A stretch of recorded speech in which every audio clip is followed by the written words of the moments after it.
There we go. 1 second. I'm gonna make this work. There we go. What an embarrassing beginning to the show. I thought we should have some royalty-free music to warm up, and I unplugged my microphone at the same time. It's a whole. Thank you so much for tuning in to Blabbermouth. Title still pending. I've got a bunch of Gregs lying around, and I'm trying to get my dog Hank to not eat it. Because I wouldn't wish that on my worst enemy. More to follow on that. In about 15 minutes, we're gonna have our first guest, and it'll be artist, activist, all-round creative person, and lovely person, and slightly bitchy person, Scotty. And they're gonna walk me through my first ever tasting of Greg's. So, because I've never had it before, we'll get to that. Today's topic is food. I would love to hear all your thoughts. I want to hear your opinions. Thank you so much for sending in voice messages. I cannot wait for you to hear them. They are very, very, very good. And I can see you're all tuning in now. We've got already from Shannon saying, yay, food! Carrie says, I just had a hard day and ate too much pizza. Yes, there is such a thing. So this feels like a good topic for me today. Yes, Carrie. Which brings me to, I think, the first topic that we can, to gently slide into the topic of food. We can touch upon the very contentious, do pineapples belong on pizza? Now, obviously it does, and you're a psychopath if you don't think so. But I know that some people feel like that's not how it should be. Hank, no. He's trying to lick his way through the Greg bag. Good evening from Sima. We have Han Courtney saying, ooh, the music. Yes, the music was a bit of a failed attempt. Han Courtney asks, I want to know how you've avoided Greg's as a comedian who's always traveling. Well, you know what? I just... The way people have reacted to me never having tasted Greg's has been as if I've actively avoided it, as if I have actively not had Greg's. I just haven't had Greg's. Like, I've just never put it in my mouth. It's not been something that I've had to avoid. I've just not had it. I've just not gone in there. I haven't known what was in there. I haven't checked. It's really not a thing. But we'll get to that. I want to start with a voice message that we received, and this is one that we can throughout the show get people's opinions on, because we have a blabbermouther who needs help. We will now hear from Ali or Ali. Ali? Hello, I'm Ali.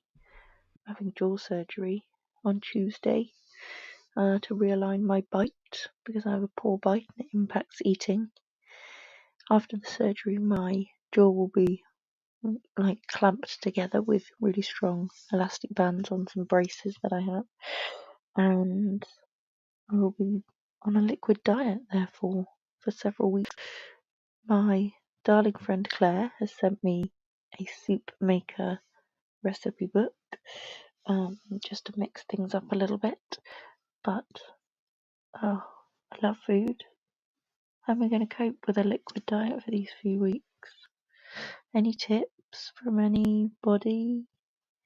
Any recipe ideas? Oof. Oof, indeed, from Ali.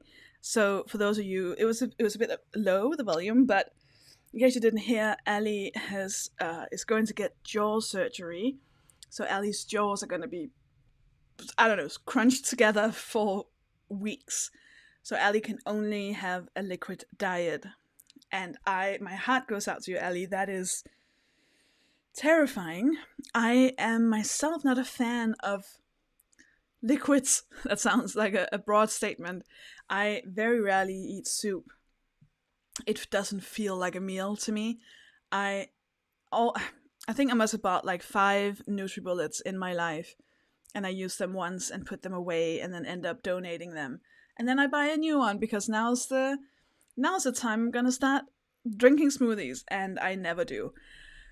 So, I hope that there are people out there who can help Allie and give them some suggestions as to what Allie can eat in the next upcoming weeks. And what is your relationship with liquid diets? And do you feel the same way as Allie does, as we heard from their sigh at the end? Ugh, highly relate. Highly relate. Simon says, I have quit watching Picard. I do not know what that is. Since the topic is food, I am cooking dinner just now. Sloppy Joe's simmering on the hob, an American recipe. Sloppy Joe's. Simon, is that burgers? I don't know what Sloppy Joe's are, but I would love to know because it sounds right up my street. Julie Dane Toft says, I've been on a liquid/extremely soft foods diet for about 4 to 5 years and have a chronic jaw condition. Did I turn out to be an expert? Julie, we would love to hear from you. We'd love to hear what you can pass on to Allie as an expert. And I am so sorry to hear about your jaw.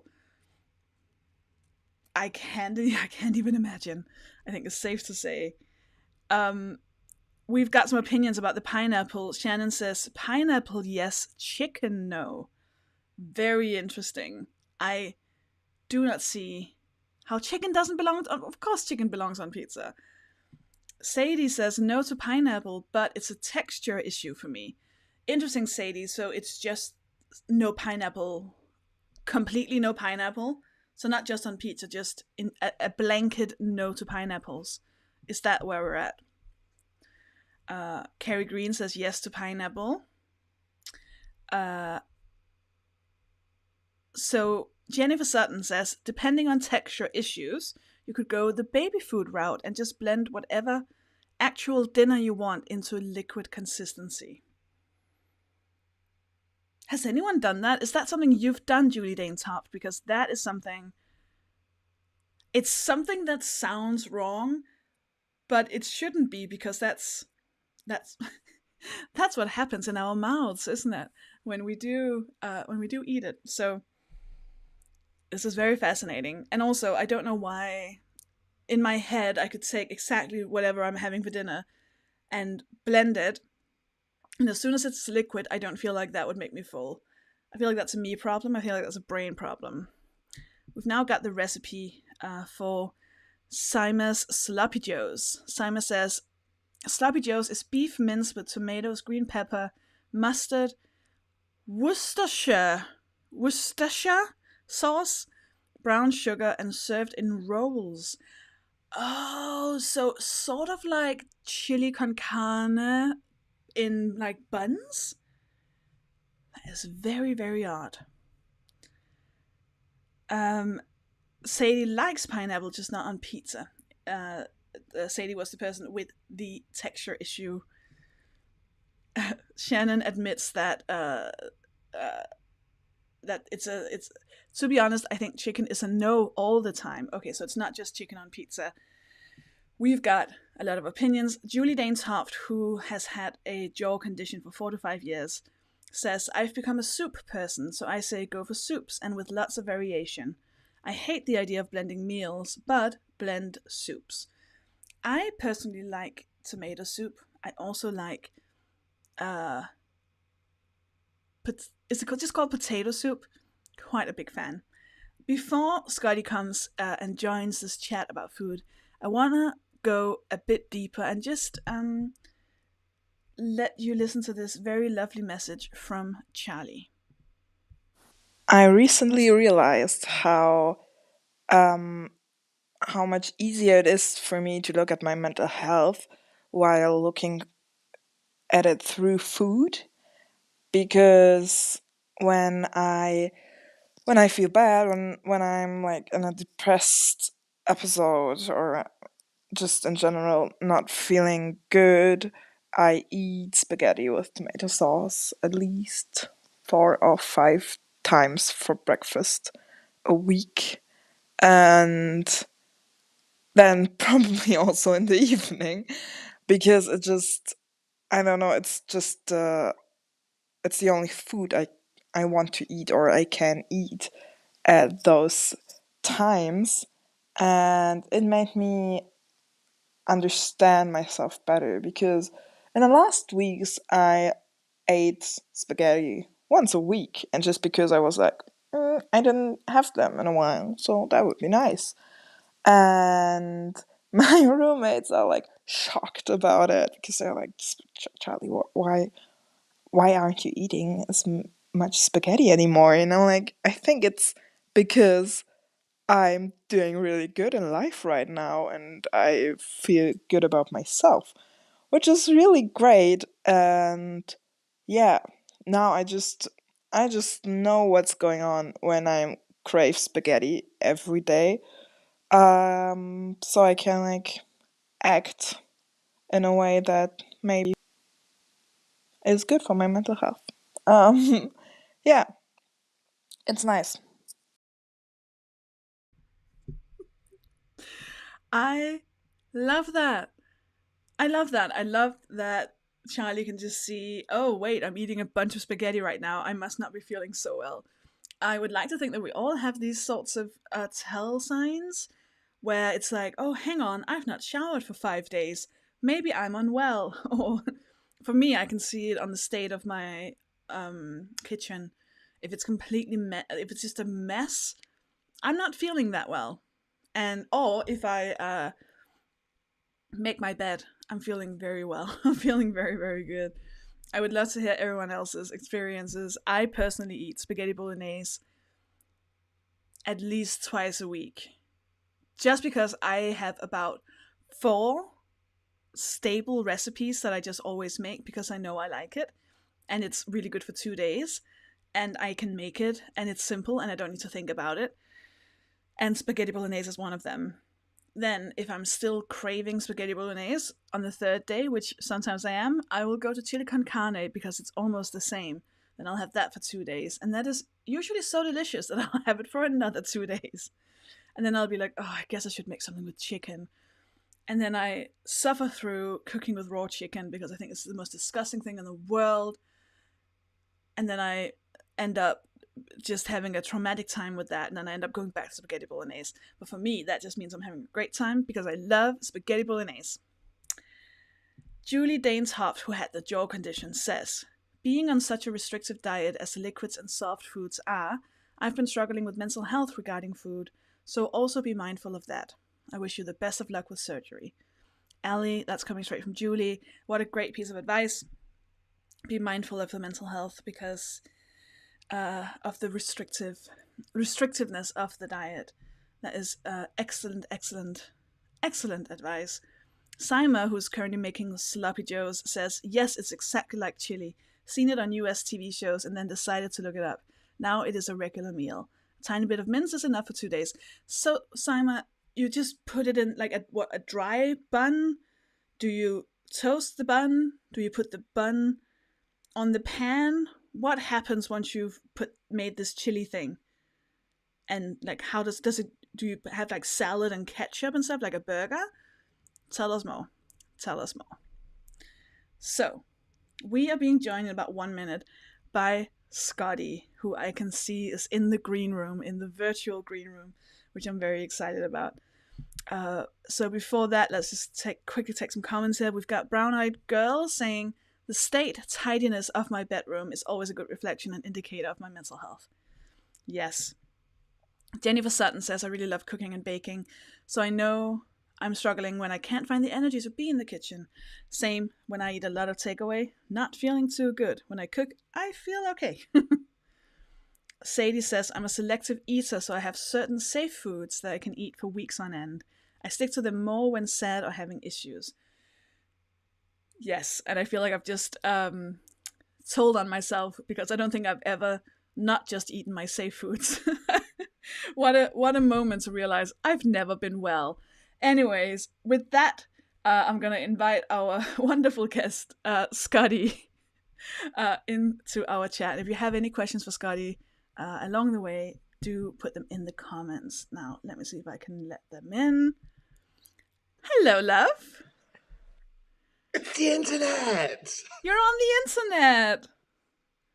What I really loved was that segue, which was like, speaking of ill people. Speaking of someone who's never been well, please welcome to the chat. It's Scotty. Hi, how are you? I'm good. How are you? Well, up until about 5 minutes ago, I was napping. Oh, what? You can nap this late? It's like 7 p.m. I didn't do it on purpose. I was watching that documentary that is quite well known on that streaming service that is about, I don't know why I'm being so coded about it. I could just talk about it, couldn't I? I was too used to talking about things on the BBC. It's on Netflix. It's a documentary, it's the Fire documentary about rich people that essentially have a terrible time. Oh, you fell And asleep to that? There's something that I find really soothing about rich people in distress. I can't sleep without it. Just, they're in pain. So yeah, then I woke up and I was like, fuck, I'm due on their fucking thing. So like, this is me. I'm here. It's all okay. There are people outside because I live in the city centre of Manchester and everyone's drunk this weekend. So if you can hear people in the background, it's not because I'm at a party. Well, let's go with the narrative that I'm at a party, I'm a really interesting person, etc. Speaking of parties and the topic of today, which is food, we were once at a concert. I don't think we were there together, but we were just both present at the same concert. And during the concert, I think it was Beth Ditto.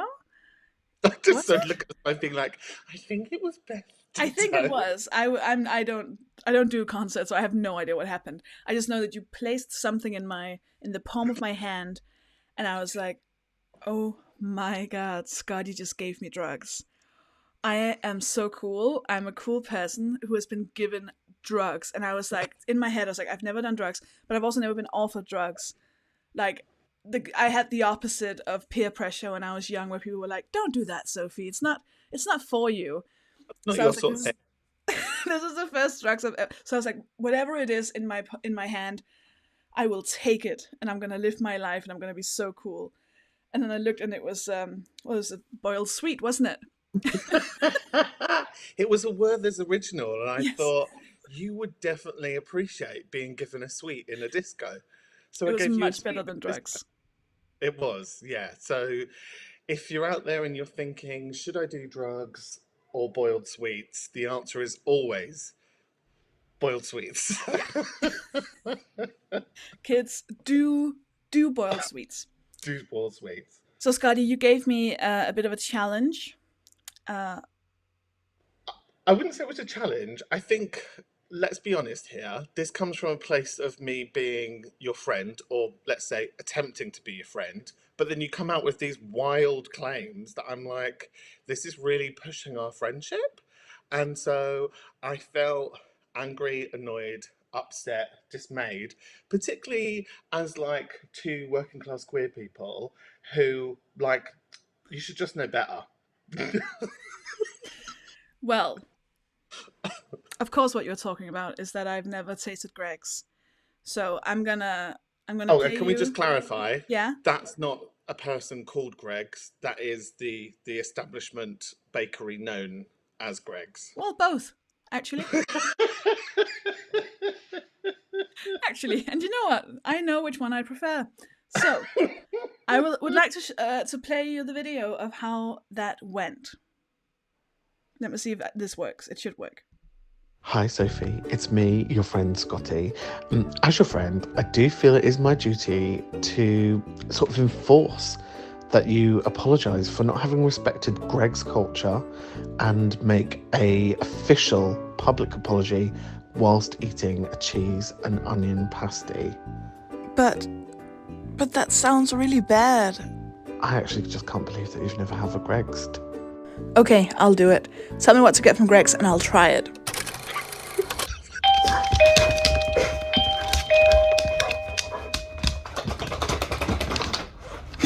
Hi. Thank you so much.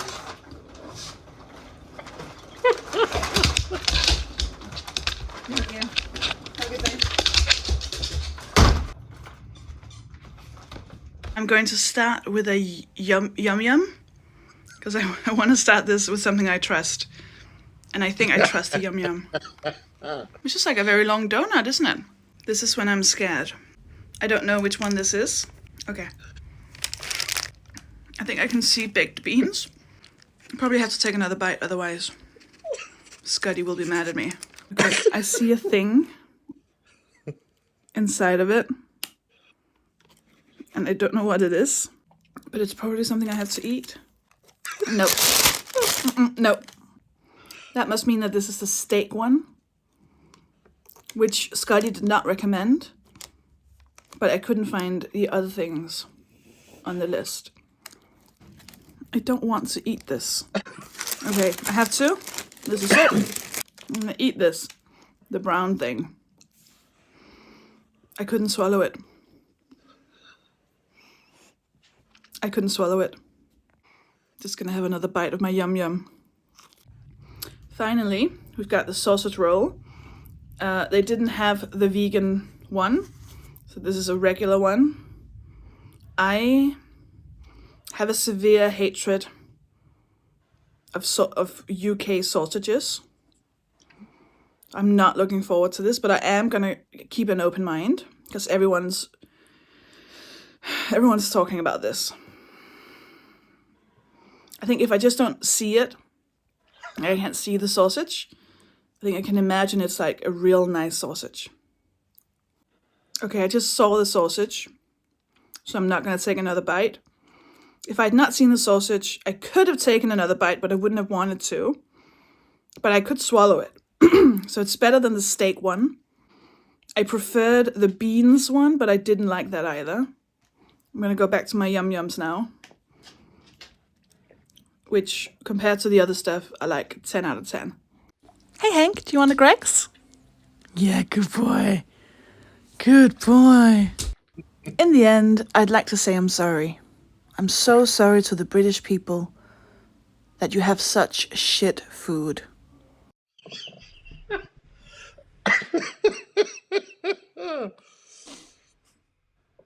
Okay, cool. Let's break this down. I never said it was going to be great. At no point did I say, this is culinary genius, this is something you will enjoy, this is something that will be part of your regular roster of food. I just said, I can't believe you've never Greg'd. Okay, so there's my legal disclaimer. I've got myself out of this. But That is a surprising comment, Scotty. Thank you. You're welcome. You're welcome. But what I want to preface this with is, Sophie, let's pretend that you're an interesting person who goes out drinking with friends. You get drunk, you wake up in the morning after playing out with someone called Greg.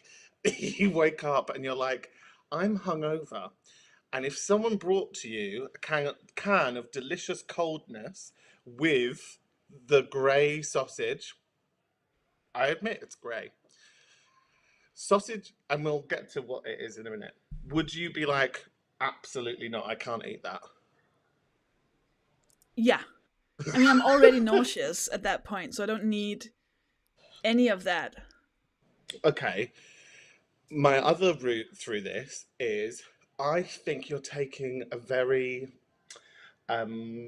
binary approach. Look at me really clinging on to trying to just to the word steak and sausage. And I think Greg's, in their defense, are just trying to use the nearest language available to them as a queer baker to experiment with our definition and our boundaries of what A, a sausage is, and B, what deliciousness is. So I actually like to see Greg's as a sort of queer pioneer of baking. You know, they're a sort of queer safe space up and down the UK. And I'm definitely here because I'm hoping for Greg's black card. I mean, I know you've got your alliances with Toby. Yeah. Maybe my guy's Greg. Yes, I do have a gold card for Toby Carberry, and I'm glad you brought that up. I did get it right before the pandemic, and didn't get to use it, but no, that's not true. I used it once. Yes. I didn't know what it was. And that's what, when they found out, they were like, can we take a photo of you for the website? I was like, no, absolutely not. Nope. When I'm in a Toby Carvery, I'm not in photograph state. I'm wearing my pajamas. I'm crying. Okay, don't take any photos, I please. thought No that I thought photos. that was your thing. I thought that was your USP. I am surprised that I thought you liked it, but you just wanted me to suffer through a Greg's. I mean, yes and no. I think it's a sort of romantic ideal, right? Because I think so many, and this is where my attempt at getting a Greg's Black Card is just gonna go. I think so many brands, big brands, particularly in the UK high street, they are often these massive conglomerates, and Greg's is this like small family from the northeast who just like did really well at baking bread. Will and when I say well, I'm using a loose term at what well means.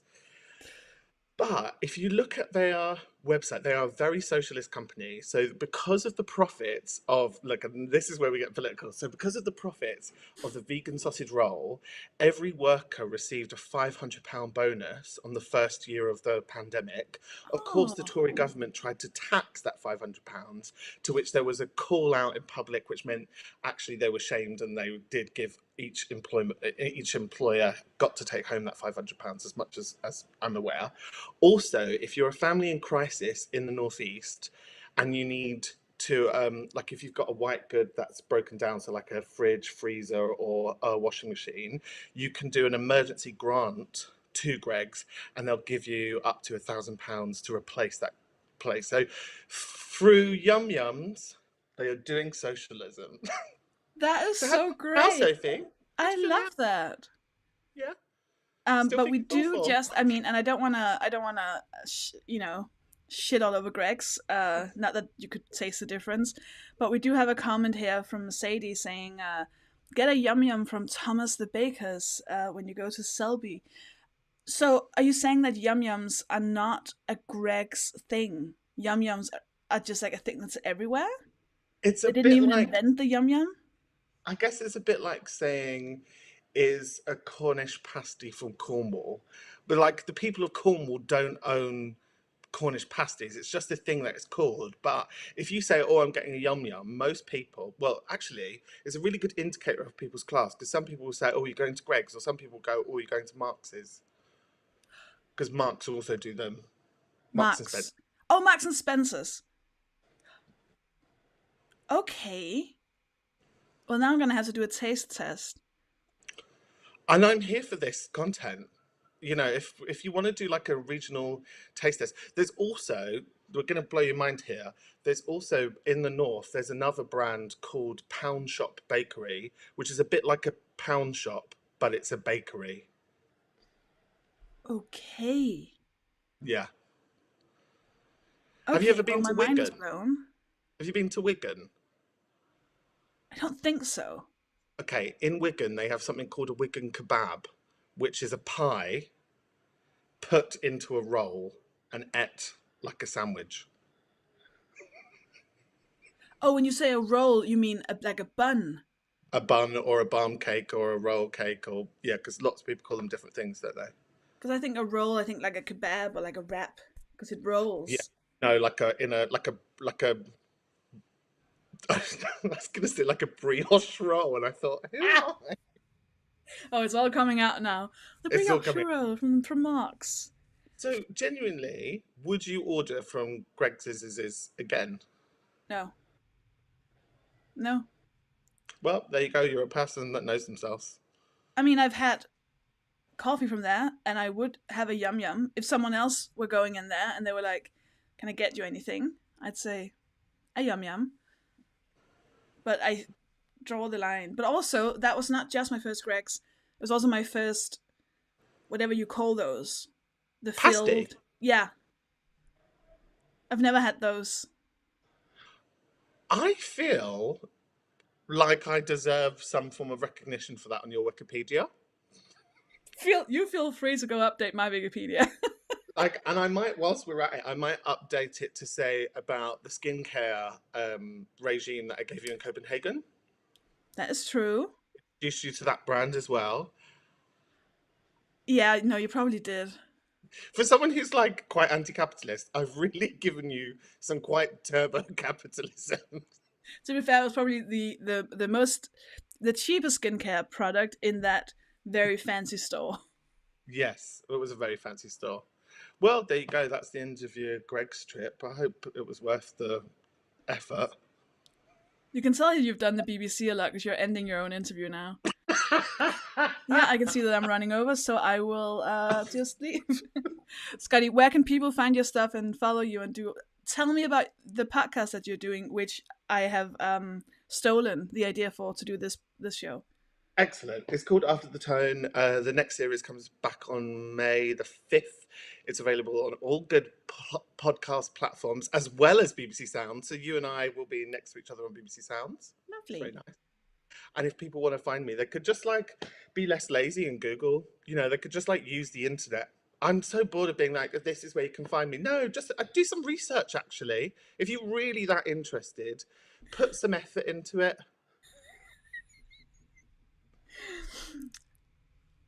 Thank you so much, Scotty, for bringing your joy and your sparkling personality to this live stream.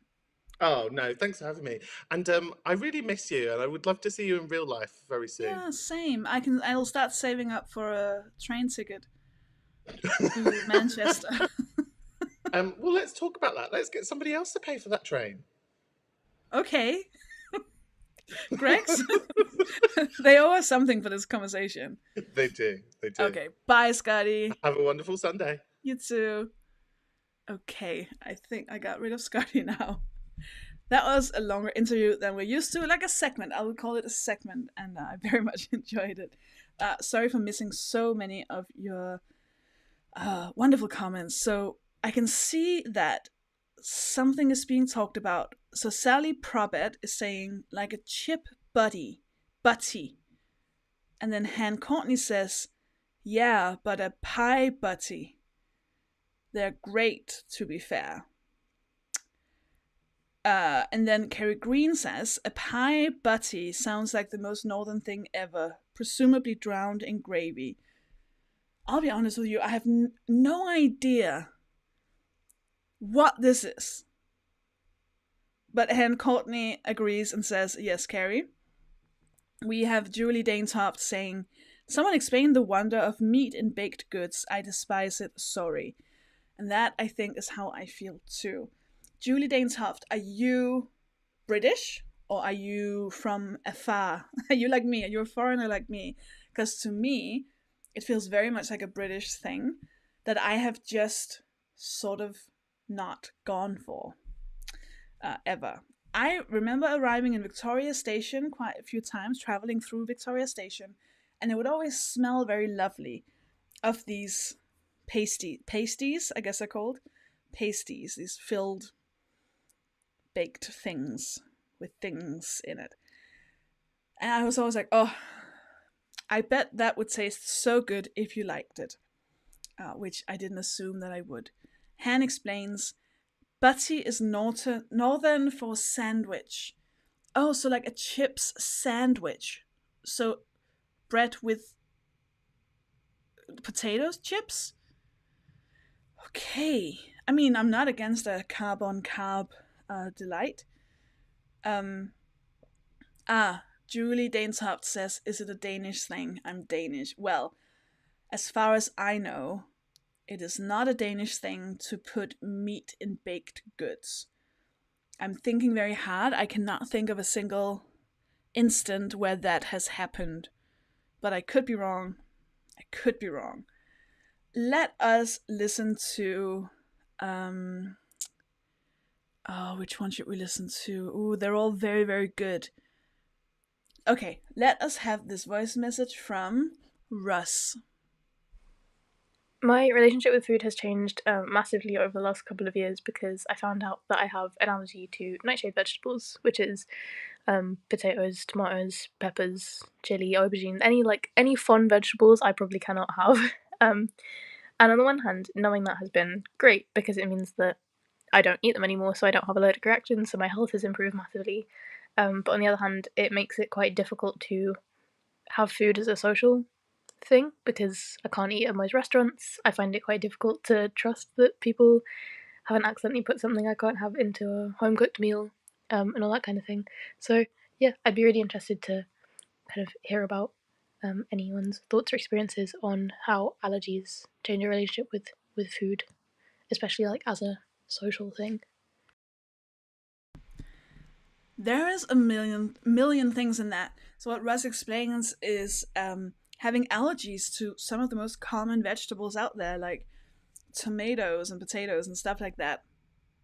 And that how that comes with so many different things, like not really being able to order anything in restaurants, and also not really trusting that people won't just put things in whatever they're eating. And but then also the joy of having found out that Russ does have this allergy, so now they no longer feel as sick as they did before.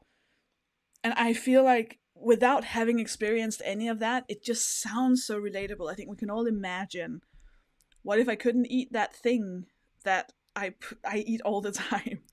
I struggled for a while with not having rye bread in the UK because I had no idea how to eat anything without rye bread. I still struggle to figure out what would I ever eat for lunch if I didn't have rye bread. But maybe other people watching, listening at home will have experienced having a food allergy that has prohibited them from living their life. I know that there will be other people. Well, actually, I'm gonna tag this voice note with another one that has sort of a similar narrative. So I feel like we can maybe talk about that together. So let us listen to this message from Rowan. I think from growing up not having a lot of money, I have such respect when people cook for me, especially older people. And I will never not finish a whole plate of food. And I'm been vegan for quite a few years now, but so situationally, because if it is my grandma cooking for me, even anyone my parents' age, if it's, a partner's mum I'm meeting, I can't in any way infringe upon the way they cook. I can't bring myself to feel like I'm being picky because especially veganism feels like such a moral judgment, and I hate making people feel bad about the way they cook or the way they eat because that's their relationship with food that can be so cultural. I mean, it is for everyone. Like it's based on your family or like how you taught yourself to cook or how you were taught. It's always a big deal, and I hate putting people in a situation which makes them question that.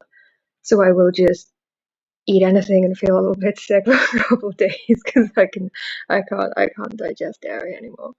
But I will because I can't bring it feels disrespectful and it feels judgmental if I don't eat something that someone has prepared for me.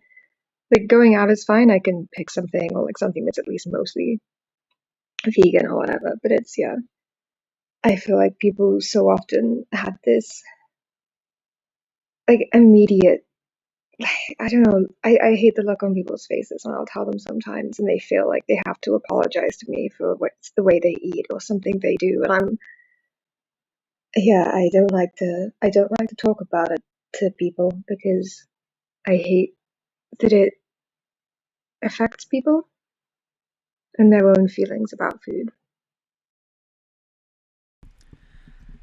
I think that is such an interesting other side of the coin from Russ's issue with food allergies, where Russ is comfortable talking about it because it's not necessarily an emotional thing. It's just more the difficulty of it all, like the practicalities that are really difficult. I'm sure there are also emotional difficulties as well, but where it's fairly easy to get, for example, vegan food when you're out in restaurants and stuff. I mean, I know it's not the easiest thing in the world, but it is a possibility often. But that's when the emotions come in, and that's when the psychological distress comes in of just not wanting to upset people or take up too much space, which is a feeling I think we can all relate to in other contexts as well. Hannah BG has said, Rowan, you poor lovely person. You seem so considerate and kind. Try to imagine how you'd react to someone else's dietary needs to try to advocate for yourself. And I think that's excellent. I also think it is very so when I first my first therapist ever, she was talking to me about setting boundaries and advocating for myself. And I said, oh, but if I start saying no to people, they're going to be really, really mad. And I'd expected her to say, no, of course they won't. They'll be understanding. And she said, yeah, they're going to be so angry. Because if you've never done that before, and then suddenly you're saying no, they're going to think it's something they've done, or that you're mad at them, or they're just going to take it really personally, and then they will be angry until they realize that, oh, this is just a thing you do now. And then as soon as they accept that you are the person who sets boundaries now, they will end up thinking that that's absolutely fine. But it will take a while for them to adjust if you've never done it before. And there will be some who are just like not going to want to spend time with you anymore, because the only reason they did spend time with you was because you did all their homework or whatever it was. And those are the people you don't want in your life anyways. So I think that can be attributed to this as well. If Rowan is someone who has just never set boundaries with the people surrounding them, it could have, like, if they were suddenly like, actually, I'm not going to eat your food because of this, that could get a negative reaction, because the other people could be like, whoa, what did I do? But that doesn't mean you shouldn't do it. It just means be prepared. Like, when you do start advocating for yourself, which as Hannah said, I really, really hope you do. And I think that is the thing to learn how to do anyways, whenever you feel like you have the space and time. But just sort of be prepared that if it's the first time you do it, people can react not necessarily as helpful as you'd want them to be. Hannah continues their message by saying, i.e., you wouldn't think they're being rude. You'd be so concerned for them. The people in your life will surely feel the same for you. And I 100% hope so, and I 100% agree that the people in your life, your friends, your family, should just be understanding and wanting to accommodate you. And I also know that a lot of people are very imperfect. I know that sounds like a very negative way of looking at it. I also think, because what I could relate to was the people who feel bad about themselves when you mention you're vegan, because I definitely feel like a little poke of guilt when people say they're vegan. It has nothing to do with them. It has everything to do with me and my own sort of, oh no, I know I should be too. Because we know that veganism is the right thing to do. And there's no, like, for the environment, for the animals, blah, blah, blah. It just is. But that doesn't mean that everyone should be or could be. So the guilt shouldn't be there. I shouldn't feel guilty. But I do. And then I go, oh, hang on. I'm going to just quickly unpack this in myself and go, oh, yeah, but there are reasons why you're not vegan. Like, there are very good reasons why I cannot be vegan. And I'm trying to do other things for the environment. And also, we should not be blaming individuals. We should be holding the the government accountable, blah, blah, blah.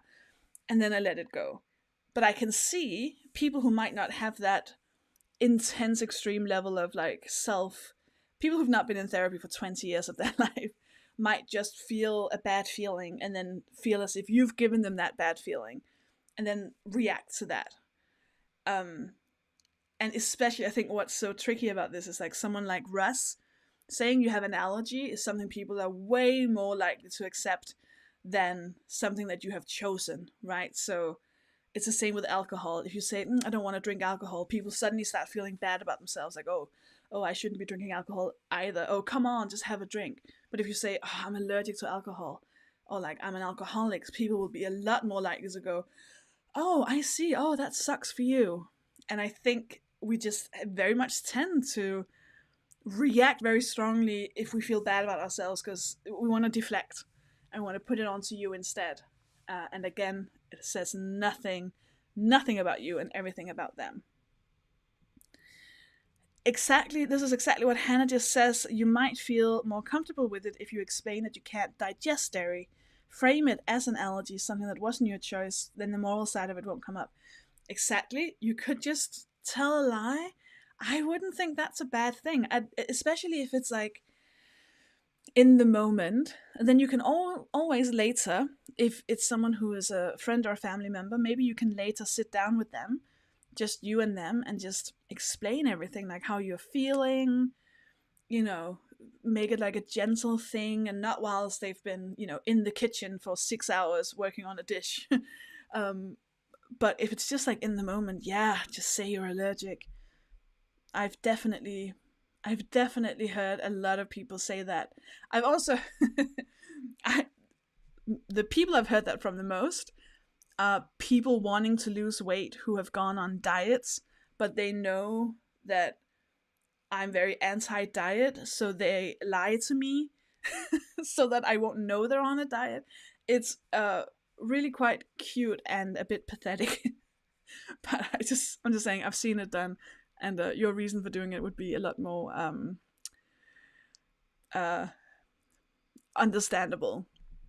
Shannon says, this is about the allergies.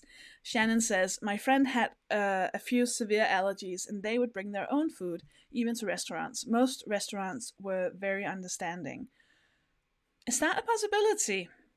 Russ, do you like cooking? Could you cook from home and then just bring food and be like, don't want you to have to cook some weird meal without potatoes or tomatoes or whatever. I brought it myself so we can still have fun. It's very good to know from Shannon that a lot of restaurants were understanding.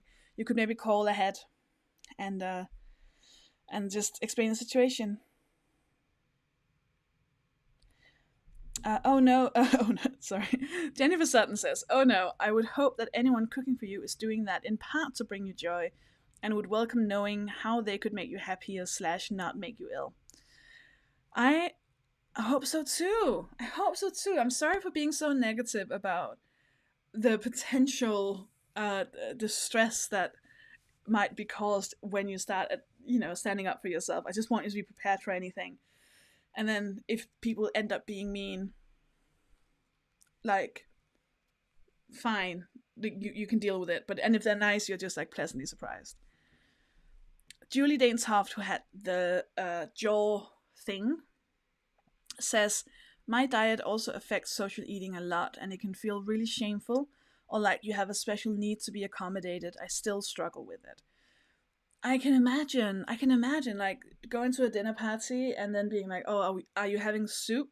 No? Oh, well, then I can't.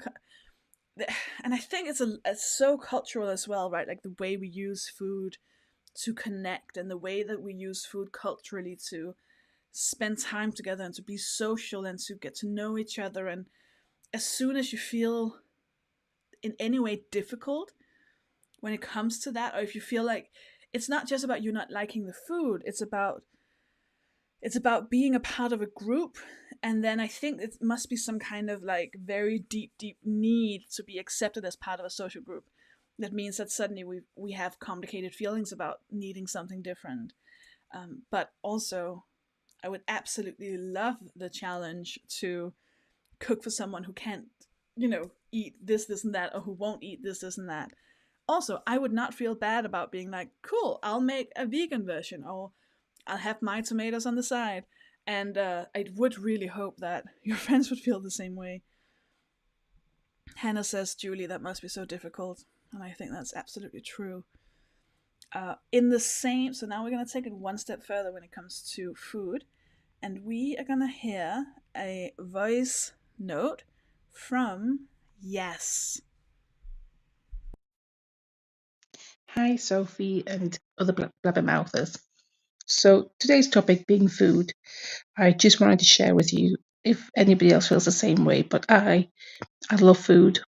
Like, I love the flavors. I love the mixture of flavors. I love the textures, the crunchiness,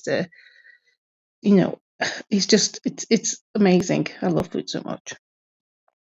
And I feel sometimes how, as a fat person, I'm not allowed to love food. it kind of feels like I have to hide my love for food sometimes, because people will be looking at me and judging me and just thinking, oh, it's just another fat person there eating, kind of thing. But I mean, like, it's not just sweet things, it's like fruits and like savory things, just everything. I love trying different foods. Oh man, trying new foods is like one of the best things ever. You go abroad and you try like this brand new combination of flavors and textures, and it's amazing.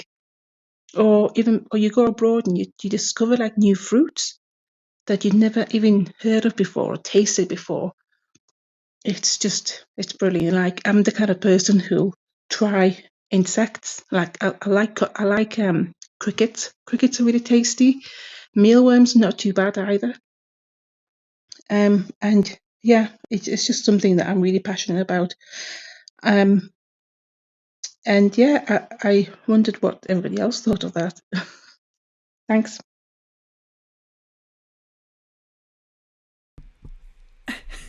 I got so much joy from that, and I am so sure that you all did too, because that was just so joyful to hear, wasn't it? Wasn't that just the best? You could hear this person's excitement over eating bugs. Like, that's an excitement I have rarely felt about eating bugs. I feel quite the opposite. But again, I've not tried it. Would I? Probably, maybe. I don't know. I mean, I could barely eat Greg's, and I feel like bugs is a big step away from Greg's. So we're making the link now, which almost ironically Shannon made in the comments by right before we played it, by saying, I feel this overlaps a lot with disability and fatness. If you need a chair without arms, it seems more upsetting slash shameful than needing a chair without arms because you have a specific mobility need. Exactly. With arms. um, and I think that's what we're going at, right? We're going for so what Simon says now, Simon N says, oh, the guilt of a fat person eating. I still cringe about eating a whole brie, standing in kitchen as a dinner guest, and a remainder of a side of chicken pasta as a dinner guest 8 to 9 years ago. Absolutely. I feel like this is coming from so many different perspectives, right? There's sort of the way society judges you for being fat and just liking food. And then we come from the part of I'm physically incapable of eating certain foods, and it's just really fucking annoying. And then from the other side of like I choose not to eat certain foods, but I also hate how that is becoming a moral thing, right? So we're tackling the same subject, which is some kind of restriction. Like, are you being restricted by society? Are you being restricted by your body? Or are you being restricted by your own psyche and potentially your friends and family's reactions? And all in all, it feels like when we think about how many different people have all these different problems or issues or whatever it is to do with food, it almost fills you with this like heavy feeling of, then what do you do, right? For example, we have Carrie Green saying, my dad's partner is vegan and has Crohn's disease, which means there is so much she can't eat. We've been in restaurants where they've made her sign a waiver before cooking for her. Oh, that is bound to not feel good either, I can imagine. You might hear Hank snoring in the background. I do apologize. Simon says, P.S. I've never restricted my food intake, but I felt guilty at eating so much on my own on those occasions. I think we can all relate. I remember doing, quite recently, I was doing a reel, I think, on Instagram where I poured food up for myself. And when I was about to take the photo or the video, I considered only taking a photo halfway, like before I'd filled my plate the way I usually would, and then just leave that. And then I thought, hang on, that's not at all what I'm about. Like, I'm going to be honest about how much I eat. So I filled the plate and then put that up. And then I wrote, I almost didn't include this because I didn't want people to know how much I eat. And every single comment were people saying, that's normal. Like, that's just how much people eat. And I realized that, I've never really looked, because like I've mainly eaten out with people, and you get restaurant portions, and they're a certain size, for various reasons. And then I've seen Instagram posts and movies, and cooking shows, and none of them show just like a huge bowl full of spaghetti bolognese. It's always like very fancy. Like, the worst meal I've ever been out for was a 16-course meal that this producer took me out for. And it was like one tiny, like fingertip sized piece of food every like 15th minute. That can't be true. It felt like that. It felt like it was one an hour, and I was so hungry, and it was gone before you'd even smelled it, and it made me so angry. And I would every day, and I think it must have been like 90 pounds or whatever, this fancy restaurant with this fancy producer, and I would any day have traded that for a 10-pound like spaghetti bolognese homemade, but that really fills you up. Han Courtney says, I wish people would just stop commenting on other people's bodies already. Yes. Carrie Green says, all the cheese at our party, please. Yes. Justine Hughes says, I found I've had more comments about what I'm eating since losing weight, because people assume I would hate to put on weight again. I have often heard about this, like people who have lost weight. People suddenly see them as this like safe person to be fat phobic to, because it's almost like they see your weight loss as like, oh, you hate fat people too? Great, let's talk about it. Hannah says, eating a whole brie standing in a kitchen sounds like my kind of party. Blabbermouth brie sesh, anyone? And Hannah chimes in with a different wheel of cheese for every course. Carrie says, fondue for people on a liquid diet. And then I'm assuming we also get vegan cheese for the vegans. Jennifer Sutton says, one of those tiered cheese substitutes for a wedding cake. And I happen to know that Justine Hughes had one of these cheesecakes at her wedding. So I wonder if Justine has a little comment about that, now that we are talking about cheese. Shannon says, I do eating videos sometimes and get trolled whenever it's a sweet. Folks telling me that I make fat people think it's okay to eat sweets. Like, duh, that's the point. Yes, I also relate. And I think that's the thing. It's like this, you can never be neutral, right? Like, there's no neutral. There's no, like, if you're fat and you eat a salad, it's like, oh yeah, so you're pretending you eat salads. As if. Or it's like, oh, it's so good, you're trying to lose weight, well done. Like I've eaten a carrot on a train and had someone like smile and give me thumbs up, like, yay, good on you. And I fucking love carrots, by the way. And I also heard that in Yas's message, this feeling of like, it's not just sweets that I like. And I so related to that, because I'm like, I love peas and I love carrots, and every time I realize that, I'm like, wow, I actually like vegetables, because the world has told me that I only like, pizza. Like, I hate cake. I really don't like eating cake. But it's just assumed, right? So, like, I love peas. But that feels like I'm shocked by that. Like, it's a whole thing. Jennifer Sutton asks Justine if it lived up to a hype, the cheesecake. Cheesecake, not cheesecake. Justine Hughes says, it cost £1,000, was 4 feet tall, and here's the twist, I don't like cheese. Oh, Justine. Oh. Hannah says, I had a cheese wedding cake too, as well as a normal 4-tiered cake too. Hannah, which one was the best? Shannon says, no neutral with food or movement for fat folks. Exactly. It's that thing of being pigeonholed, right? Carrie says, I wanted a cheese wedding cake, but hubby shut me down. We are now divorced. Wow, but you still made it through the wedding. I see that. You managed to get through the wedding despite your disagreement, and then you got divorced. Fair enough. Nuriku says, I struggle with fatness and food, especially around my mom, who, despite me putting boundaries to her unwanted suggestions, continues to ask that I eat smaller portion. Oh, as as soon as we get started on like parents and food, that is going to open up a lot of stuff. Now we have our next guest waiting in the green room, the author of the Insta Food Diet: How Social Media Has Shaped the Way We Eat, and the No Need to Diet book. Pixie Turner was nutritionist, therapist, all of the things. So if you have any questions for Pixie, put them in the comments for our little chat, and I am gonna see if I can add Pixie now.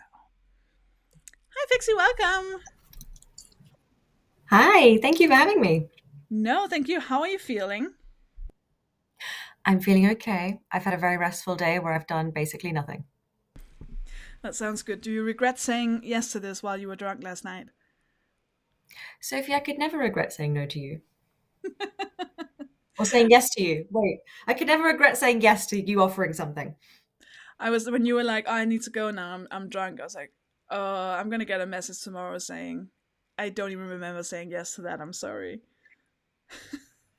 No, all good. I remembered our entire conversation. I'm very glad. So we're talking about food today, and we've already had a lot of very interesting conversations and interesting points. To begin with, the classic, how do you feel about pineapple on pizza? Oh, hell no. It's a no from me. Really? Yeah, no, I'm very traditional about what toppings belong on pizza. That's okay, that's not gonna get in the way of having a nice chat, it's just gonna be less fun. We we have had a nice conversation now about the about people who, for whatever reason, struggle with food, right? So we've heard from Russ, who has an allergy towards most vegetables, making it incredibly hard to find food anywhere that they can eat. We've had Ali, who has to have a completely liquid diet for the next many weeks because of a jaw surgery.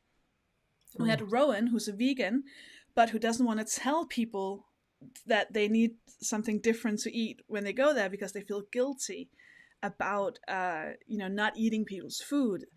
And then we have Yas, who talks about being fat and how that affects the way, like, they love food, everything they just love food, they love insects, love eating insects, very strange. But they feel like they're not allowed to love food as a fat person. And I feel like these are the kinds of struggles you must meet a lot in your work with nutrition and therapy. Yeah, I do. Not so much allergies. I don't really get so much of that. But in terms of how people feel about food, the various emotions that come up around food for people, especially emotions like guilt and shame, I work with that a lot, a lot. It's really actually quite depressing how many people feel things like guilt and shame around food. It's just really sad. What's I know that you're not individually taking us all through therapy right now. Is there a would you recommend that people get some therapy, or are there simpler things that people can implement in their lives to sort of improve their relationship with food and the surroundings? I mean, that's a very big question because it kind of depends on why someone has food issues in the first place, because there are so many reasons why someone might have an issue with food. For example, if someone's experienced trauma and as a result the way they interact with food is one of the symptoms of that, then you kind of need to work in therapy on working with the underlying trauma to kind of process that and get to a place where you're kind of in a good place with that. And then food is likely to at least partially resolve itself on its own. If it's because of, I don't like to blame parents, but let's be honest, they do have a tendency to fuck us up quite a bit.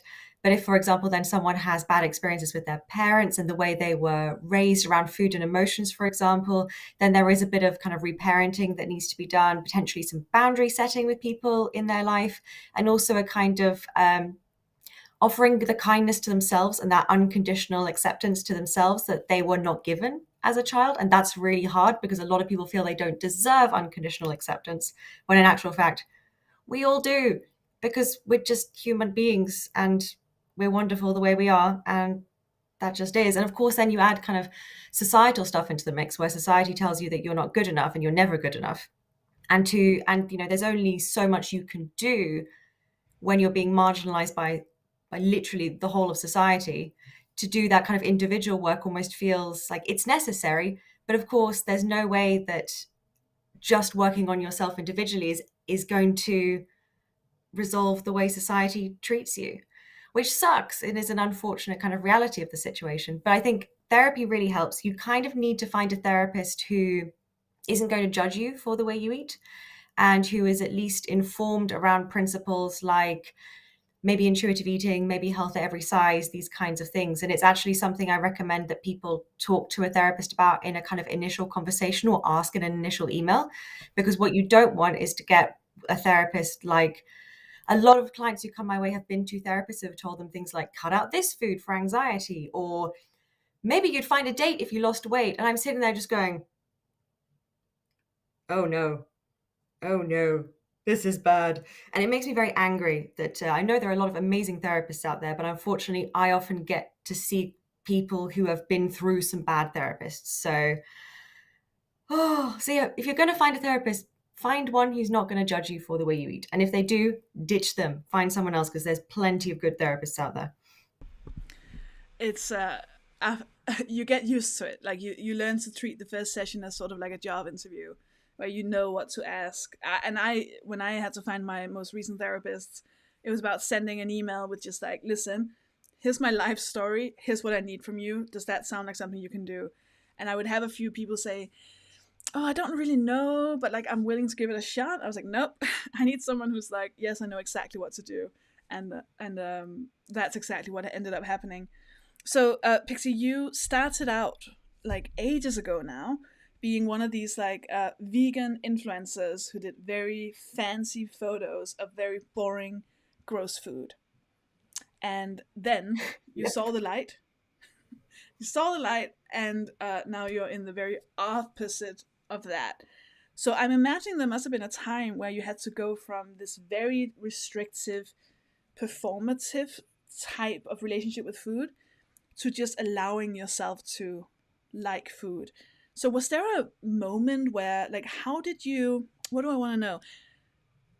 How did you, when you changed your relationship with food, what was that like? What did you do? Did you just sit down and just try all the foods to see what you liked? Did you have a process in changing your relationship with food, if that makes sense?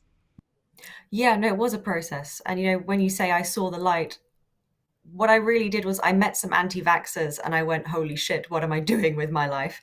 And decided I couldn't hang around with people who believed such things so strongly and in such a way that was so harmful to people. And so I thought, oh, hell no, I can't be associated with people like this. This is so not, I have a biochemistry degree. Well, like, what the hell am I doing? And it planted that seed of, well, if they're wrong about this, which I know they are with absolute certainty, what else have I absorbed from people around me and from the internet that might be wrong? And then a lot of this also started then with anger, and also then with an experience where I accidentally didn't order a vegan option of something at a restaurant and it had cheese on it. And I did that awkward British thing of just not complaining and instead just eating it because I felt a bit embarrassed. And the person who was sitting opposite me at that table was a raw vegan. So it was like, I was like desperately trying to hide my cheese whilst internally going, oh my God, cheese is so good. And I suddenly remembered how good cheese was. And just quite by accident. And then nothing bad happened when I ate cheese. In fact, I felt a sense of relief in some ways. And then from there, the process went with me changing what I was eating in private first and not saying anything publicly about it, because I wanted to have that experience without being judged by people around me, especially people on the internet. Because later when I did share on the internet, I got a lot of hate, a lot of judgment, a lot of criticism, and a lot of very, very nasty comments. But at least at the beginning, I could go through that process by myself in a safe way, in a way with no one judging me, which was really important, because there definitely was shame around the things that I believed that were actually not true. And having been kind of taken in by that. And I think if I had received judgment from people around me, that would have just let that sit more, and it would have then festered, because shame thrives in secrecy and also in judgment, obviously, as well. But I kind of went through the process on my own in a way that felt comfortable for me, but was still challenging for me. And then obviously eventually I did tell the world and got a lot of judgment and criticism, and I got 2 years worth of "but I thought you were vegan." And then eventually, after 2 years, that stopped. And so I'm glad I kind of pushed through that. And I don't give a shit anymore about what people think about what I eat. I just don't give a shit. Of course, I have thin privilege. That definitely helps with that. But even within that context, as a kind of wellness blogger, there was a lot of judgment always from everyone about what you were eating. So there was definitely still that presence there. Not anymore, though. Don't give a shit. People around me don't give a shit, and it's wonderful. We heard earlier from Charlie, who talked about recognizing when they felt good and when they felt bad based on what they realized they were eating. So when they were eating a lot of spaghetti, they're like, "Oh, I don't think I'm feeling that well these days." And when they've had like a really good period, they're like, "Oh, I haven't eaten that much spaghetti." Do you have any foods that tell you something about yourself, or that you tend to go to when you feel bad or good, or can you tell something from where you are with food? Yeah, I can tell based on how hungry I am, kind of what's going on. Because if I'm usually someone who's quite consistently hungry, as in my hunger is pretty predictable at this point, and I'm very in tune with it. So if it changes, that's then quite interesting. I'm usually someone who has breakfast around the same time every morning, and if then I'm not hungry, something interesting is going on, and that probably need to pay attention to that. So that's one thing. I also notice if I'm starting to kind of want more takeaways, I give myself those, but it also often is a sign that I'm bored with what I'm cooking and I probably need to switch it up in some way.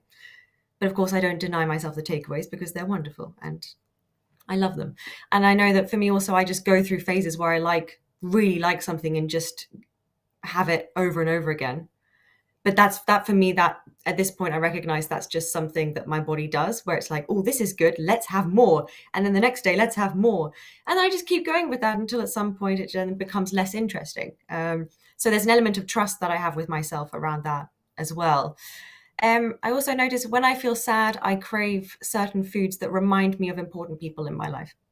A big one being sticky toffee pudding, which was always my dad's favorite dessert. And I have eaten it a lot more than I used to since he died 2 years ago. So it's one of those foods that I know if I'm feeling sad, that's a good one to go for because it just has lovely memories attached to it. Food can teach us so much cool stuff about ourselves. I love it. I could talk to you forever, and I feel like I've been very fortunate to talk to you a lot on other various podcasts, and I'm feeling restricted by this format where I can only speak to you for, I said 7, it's been 13 minutes now. That's how much I enjoy this. So I'm gonna let you go. I highly recommend that people buy and read your 2 beautiful books. Is there Thank you. anything else where people should go and look you up or follow you, or something they should buy or attend or download? Or I mean, I did a TEDx talk last year, which is rather fabulous if I say so myself. It's called Why There's No Such Thing as Good and Bad Food. And I think it very much would, I think the kind of wonderful people who follow you, Sofie, I think would probably appreciate it and it be kind of in line with everything also that you kind of preach as well. And then I do a Q&A on my Instagram stories every weekend. This week, because it's a bank holiday, it's tomorrow, where people can kind of ask me anything. I do get weight loss questions, but I always refuse to answer them. So I try to ensure that there's nothing about intentional weight loss anywhere because I just refuse to answer those questions. The end. your Q&As is my favorite part of Instagram. You are very, very brutally honest, and I love it. Yeah. Thank you so much. You can tell sometimes that I just get more and more pissed off or just annoyed at times. So I go, I'm like, nope, that's not a thing. Nope, just really blunt. But I'm just being myself, and people don't like it, they can go somewhere else. They're all just variations of the same question, which is it okay to eat? And you're just like, yeah. Just do what you want. Yeah. Yep, it's very straightforward. If the answer is always yes. The answer's always yes. Thank you so much for joining us, Pixie. No problem. Thank you for having me. Have a good evening. Bye. Don't we just love Pixie? I love Pixie so much. And again, highly recommend. And after this is over, go and look up Pixie's TEDx talk, which I saw live. And it was great. Absolutely great. Of course it was. Shannon says, food treats my homesickness. As someone who lives in a different country than where they grew up, yes, absolutely. I might even have, no I don't, it's in the background somewhere. I have a whole basket full of Danish sweets. And I've sort of weirdly gone a bit off sweets recently. Like, it gives me too much heartburn. Welcome to being in your 30s. But I eat it when I'm like, oh, Denmark. Oh. Just in terms of therapy, Hannah said, I was so fortunate with my most recent therapist. When I told her that I'm a fat liberationist, she asked for a book / podcast recommendations to learn more, and then started advising other patients to read the same. That is the kind of therapist we want. Definitely. I've also definitely had therapists who were like, oh, you hate your body? Well, have you heard of this diet? And this was when I was like a teenager, so I was just like,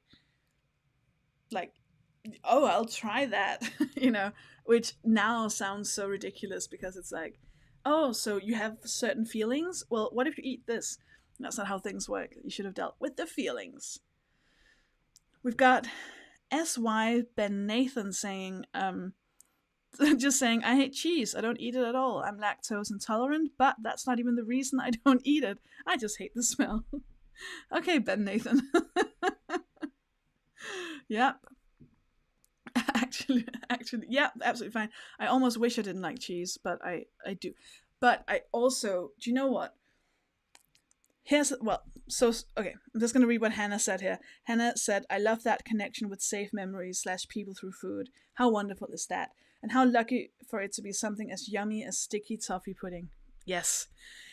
Here's the thing that I want to tell you what I've learned about food. I've learned I've probably learned more, but there's definitely two things. A decade ago, oh, I'm so old. A decade ago, I had binge eating disorder. So I was like, it's not just eating a lot of food. It's eating so much that you're in physical pain and you can't like feel anything. Like, you're just in, like, it hurts. Like, it's more than you can physically eat. Like, it's really, really uncomfortable. And the way that I'm told by therapists to not say fixed, the way I fixed that, I feel like it's still always, bubbling under the surface, but it's mostly not there anymore. Like, I've binged, I think, twice in the last 7 years, and it's usually been by accident. And I allowed myself to eat. I was just exactly what Pixie said. It's just gonna be okay now. Like, if I want to eat, I'm just gonna eat. And then there was a lot of time, and I don't know how long. I didn't have I wasn't aware of how long it was, but there was a long period of time where I just ate so much food because my body had at that point been restricting its eating for since I was 8 years old, right? So for 15 years, I had just been like, you are not allowed to eat anything, and everything you eat is shameful, and you shouldn't be eating it. And then suddenly it was allowed to eat whatever it wanted. So it was like, okay, well, let's eat everything so that, for when we're being restricted again, I don't want to have missed out on anything. And then once my body learned that it will always be able to eat whatever it wants, it slowed down.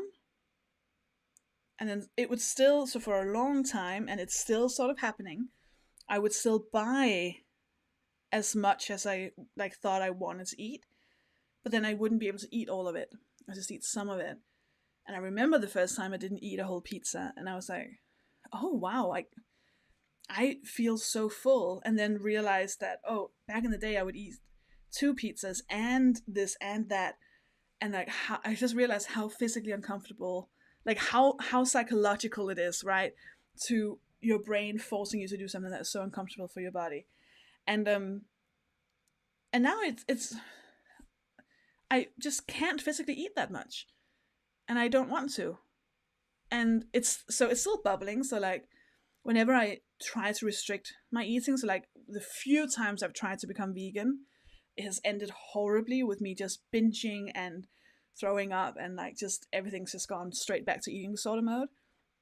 But on a day-to-day basis, I eat just fine, right? And like I eat when I'm hungry, and that's it. So that's one like that was like my longest journey with food.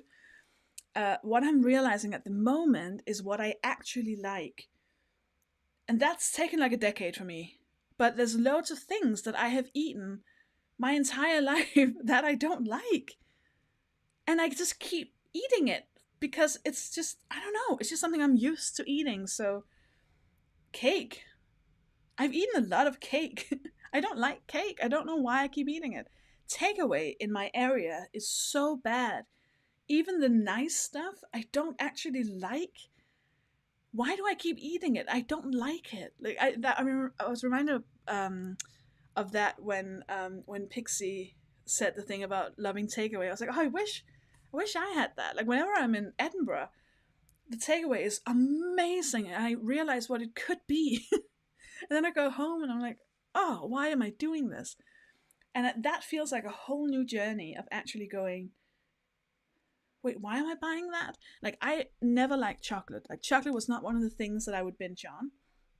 And then my therapist said, like, when I was a teenager, said something like, hey, if you're sad and you just like want to eat some chocolate, that's absolutely fine. And it made like a connection in my head that like, if you are sad, you should be eating chocolate. That is what humans do. So then I started eating chocolate and like forcing myself to like chocolate because I'd made that connection. And it wasn't about what I actually wanted. It was just this idea of what I should be doing. And that's where I'm at right now. I'm trying to figure out like, what do I actually like? And why do I keep, I don't like aubergine. I really don't like it. Why do I keep ordering moussaka? I don't like aubergine. I don't like cooking with chicken. I should stop cooking with chicken. I really just, anything mince. Mince is fine. That's where I'm at now. Hannah BG says, I relate to the bulk buying. I panic so much at the idea of running out of food. I always overorder so much. Such a long journey. Yes. With that, I try to, when I do overorder or overshop, I try to buy things that I will actually eventually be able to use. So if I'm ordering from like a Turkish or a Persian place, what I overorder is hummus, because I can keep that in the fridge for the day after. So like hummus and extra bread, I can keep that for the day after.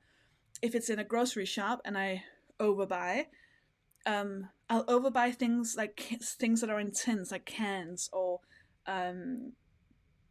like soft drinks or frozen food, or things that I can eventually use. So I don't do it with the fresh meals that will eventually just rot in my fridge. And it's been ways of it's been that kind of adjustment to living in this very frustrating world with a deeply fucked up relationship to food, that I probably had an okay relationship with food the first, I don't know, 5 years of my life, maybe, probably not even that. And then the rest was just like starvation, dieting, binge eating. And like now I'm finally trying to figure it out, and I'm 33. And I think that's where it comes in. So like when someone like Rowan talks about veganism, yes, I still feel like, oh, I should be vegan.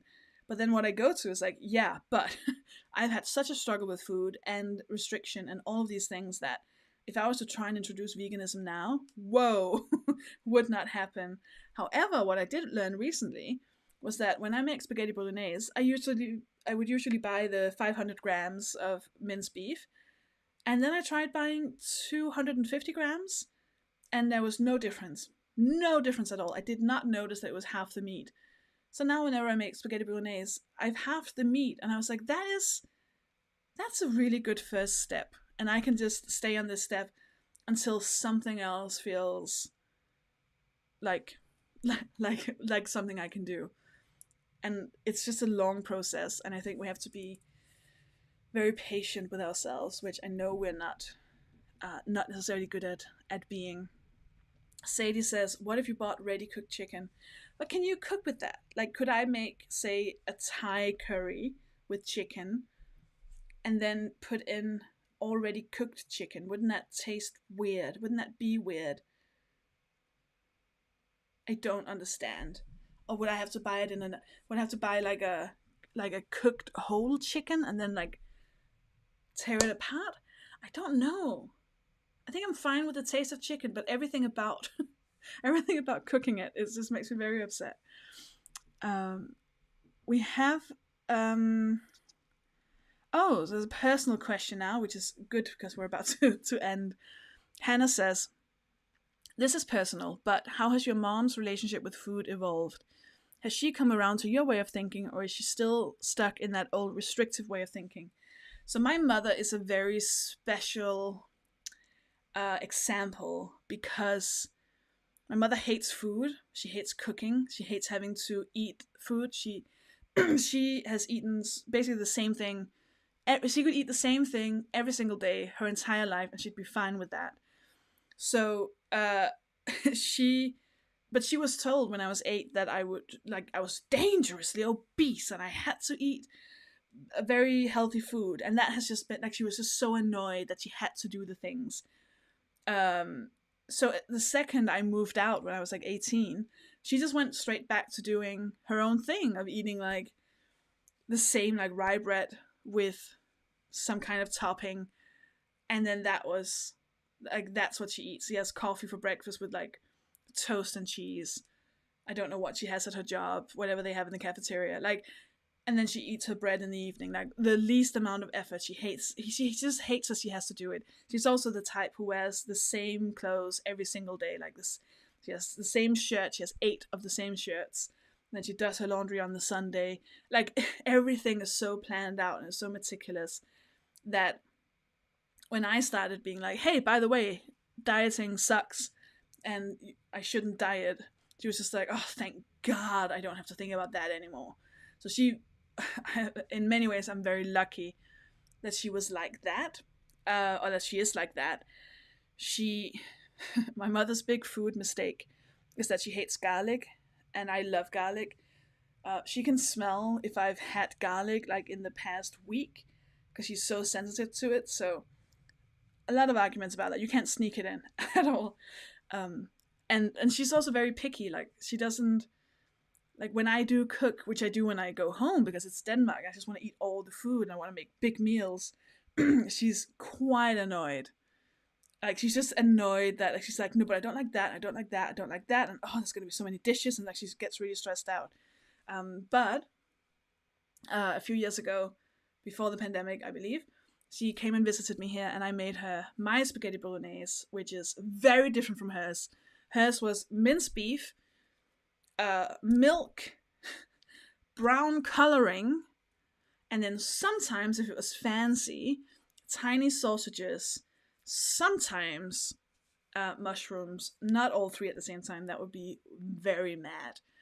And then with pasta. I swear to you, not salt, not pepper, nothing. Milk, brown coloring, mincemeat on pasta.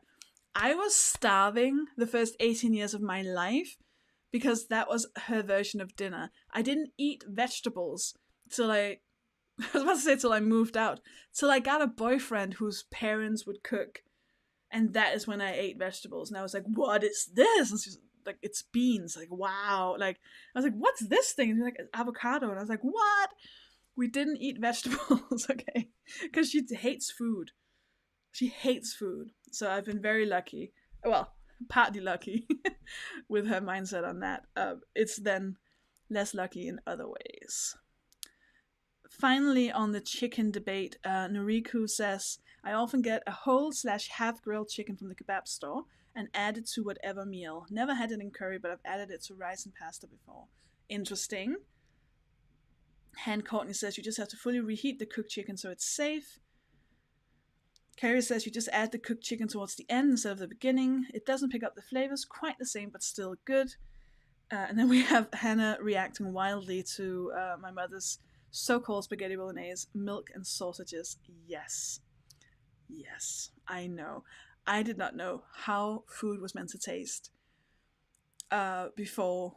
I thought curries, just like a yellow curry, was meant to be basically white with like a yellow hint, because she would make the sauce from milk and flour, and then she would like sprinkle curry, like ground curry powder over it, so it would be like slightly yellow, and she'd put meatballs, like frozen meatballs, in that, and we had that over rice.